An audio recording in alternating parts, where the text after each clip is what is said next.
که د کومې ښځې خاوند وفات شي که نه او د ښځې ته معلومات نه وي یعنې بهر ملک کې وفات شوي او د ښځې ته پته نه وي او دې کې څه د پاس 4 میاشتې یا 5 میاشتې 6 میاشتې تېرې شوې ښځې ته هله پته ولګي بیا به عدت کوي او که نه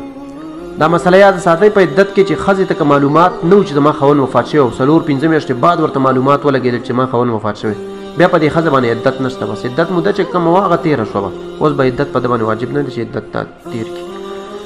او بل په عدت کې دا مسله یاد ساتئ چې کله چې ښځه د خاوند په کور کې او خاوند وفات شي نو دې ښځې باندې 4 میاشتې او 10 ورځې عدت دی دا به تېروي نه به چا څه بیا نکاح کوي په دې عدت په موده کې او نه چې کوم دی بهر ته وتې راوتې علما کرام فرمایي که چېرته کې دا ښځه غریبه وه چې د ده د ګټې او دغه څوک نه و د روزي ګټلو او بل څوک یې هم نه خیال ساتلو دا چې کوم دی که چېرته ځان له روزي رزق ګټي یو ټیکانی وي ځان له د روزي وګټي واپس دې کور ته شپې له راځي بله دا مسله یاد ساتئ چې کله یو ښځه وي او خاوند وفات شي نو او د ده په خېټه باندې بچی وي نو دا ښځه چې کم دی کله چې بچی پیدا شو که هغه هر کله وي که زر وي او که لیټ وي خو دې ښځې بیا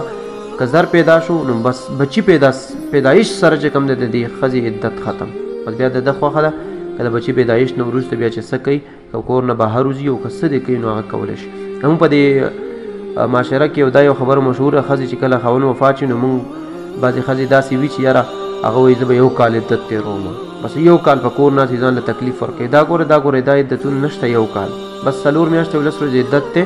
تېرې کړه د هغې نه بعد چې ته څه کې هغه کوه دا 1 کال عدتونه دا د ځان نه جوړ کړي دا یو رواجي کار دی او په دا ناجایز دی ښه ځان له تکلیف هسې ورکول دي صحیح ده